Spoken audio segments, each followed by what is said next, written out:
Hello children. Last time we had studied what chemical bonding is, what leads to its formation, why do atoms need to combine. Well, why do the atoms need to combine? One is why atoms combine. One is to acquire a stable configuration.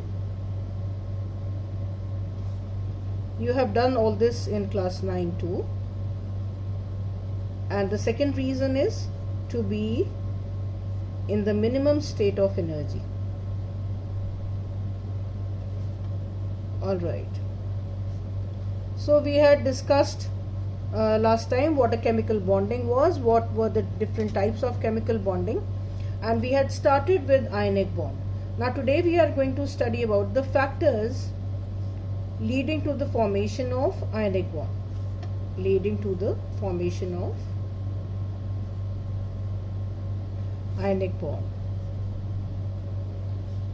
Well, the first reason why the elements indulge in ionic bond is the ionization potential.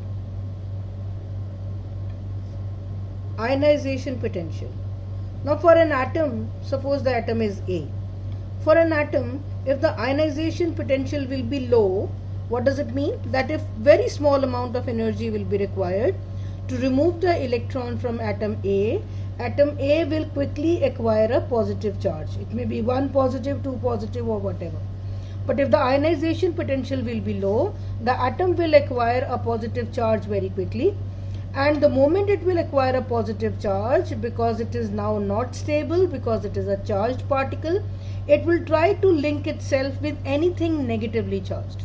And the moment it will link with a negatively charged particle, an ionic bond will be formed. I repeat, if the ionization potential will be low, the atom will quickly acquire a positive charge.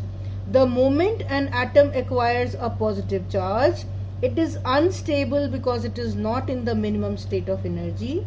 With the result, it will try to link itself with anything negatively charged, say B, and then this will lead to the formation of ionic bond.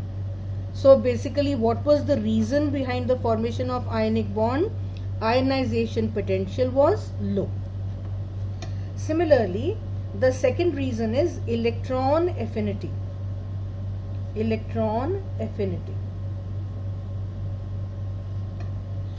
If the value of electron affinity will be high,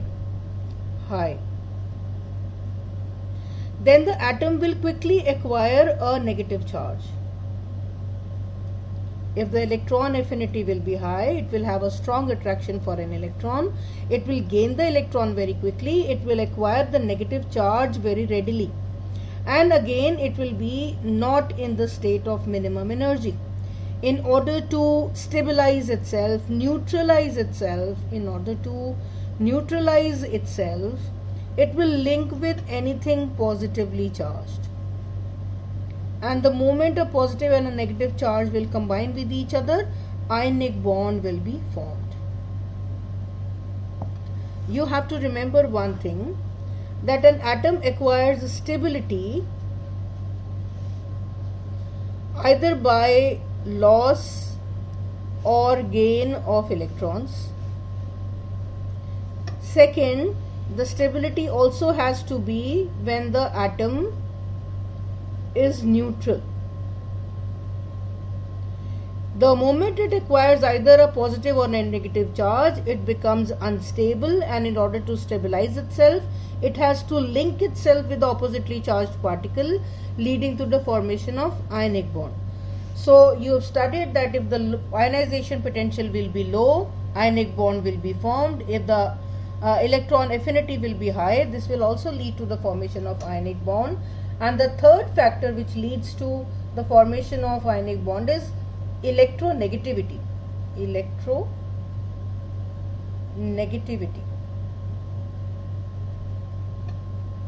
If the electronegativity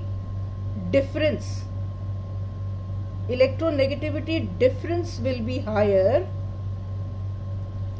it will lead to the formation of ionic bond.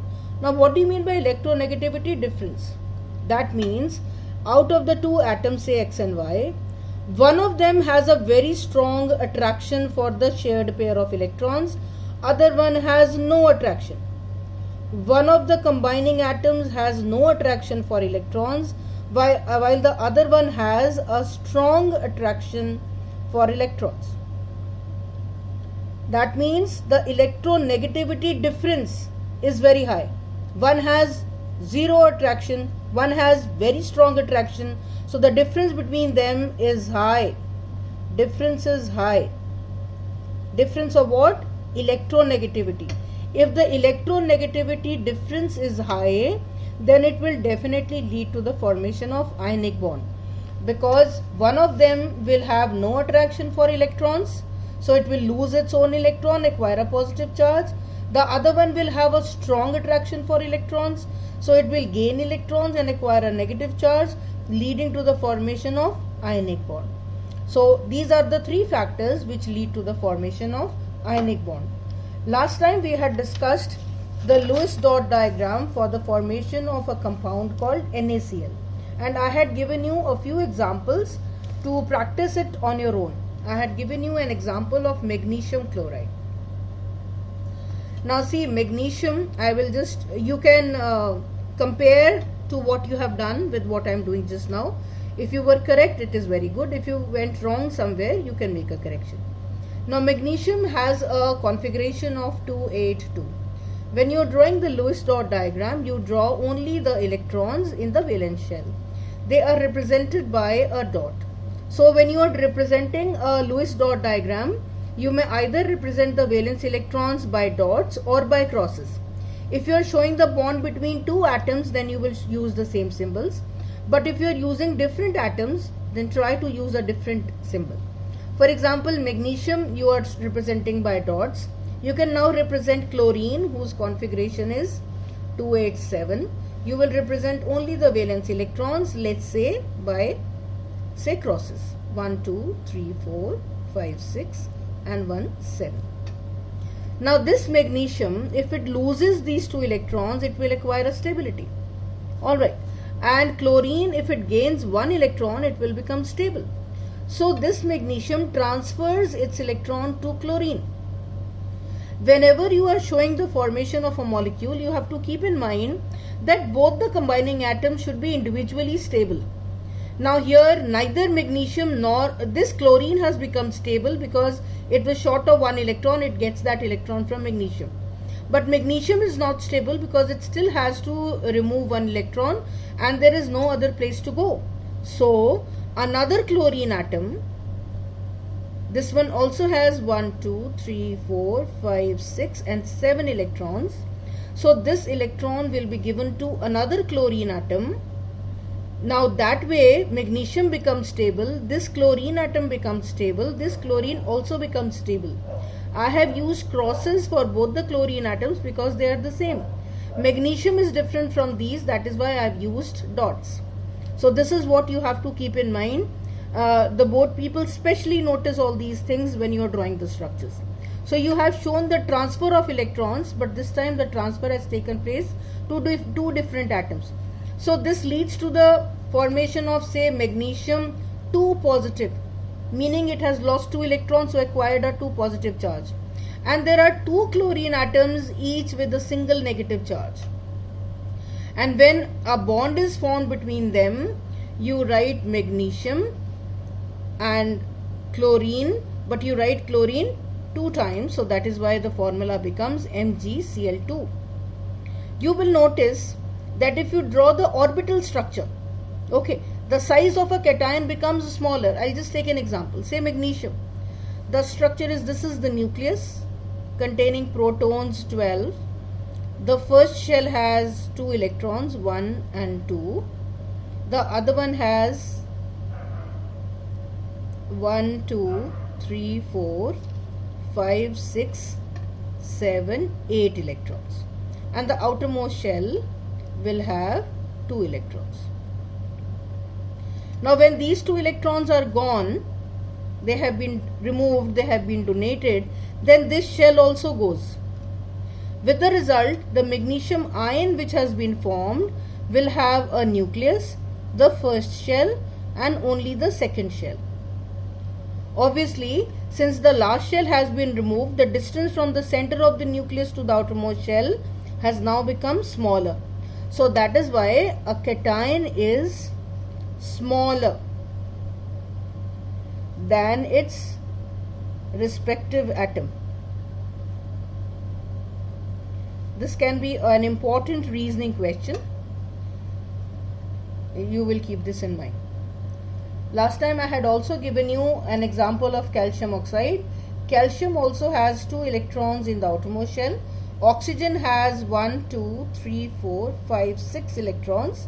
So calcium will donate both the electrons to oxygen. This oxygen atom will accept both the electrons, and both calcium and oxygen acquire stability. So calcium acquires a 2 positive charge, oxygen acquires a 2 negative charge. They form a bond between them. A bond is always represented by a small hyphen. Okay, so this hyphen means the bond between these two atoms. So calcium and oxygen develop a bond between them, leading to the formation of a molecule called calcium oxide. So this was all regarding the ionic bond. Now we will also talk about the properties which are shown by ionic compounds. Properties of ionic compounds.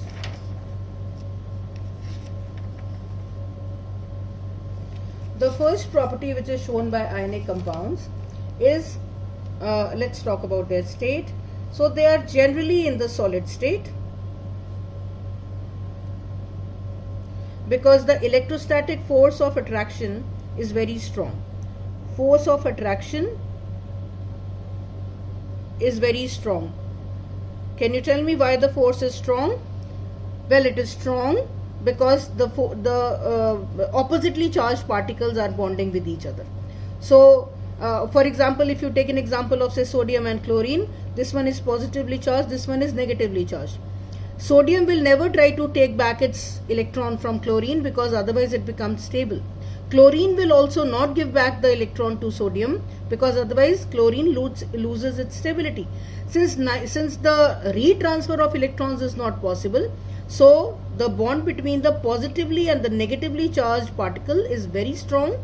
So that is why they are generally remain very close to each other and they are in the solid state.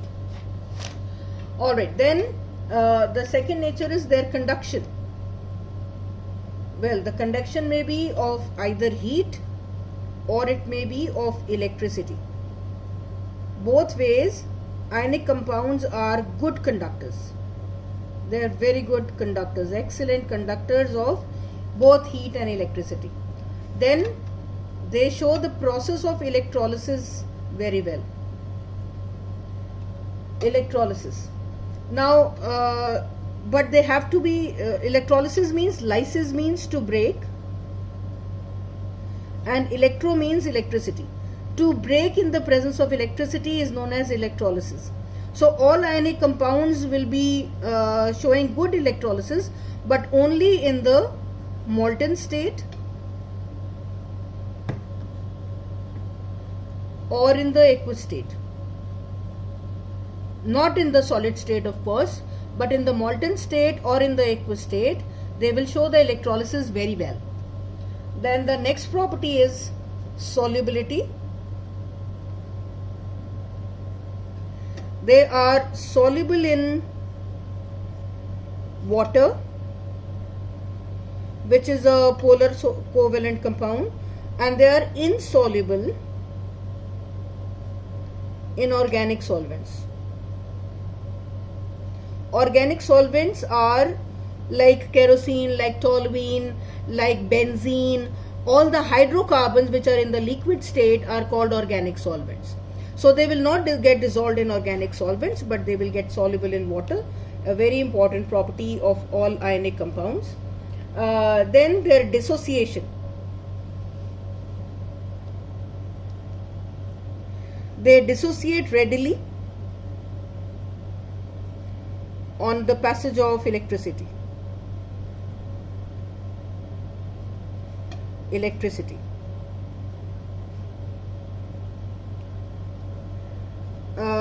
here the ions which are formed are separated.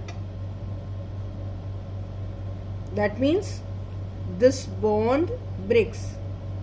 Okay, this is what we mean by dissociation. So they undergo dissociation, but only when electricity is passed through them. I have already told you the bond between them is very strong. They have a strong force of attraction, we discussed it. But when electricity is passed through them, then the ions are separated. Alright. For example, and I'll give you an example, NaCl dissociates into, this is a reversible process, into sodium ions and chloride ions. So this is what is dissociation, and they undergo very fast reactions, or they undergo, what do you say, high speed reactions,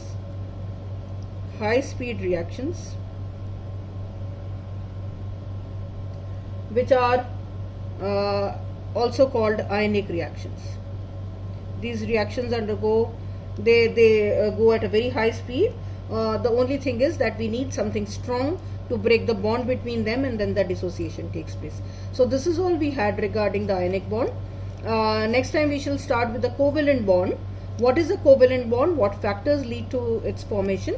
And a few examples. In the meantime, kindly revise whatever we have done today, and if you have any problem, kindly get the doubts cleared in the interactive session.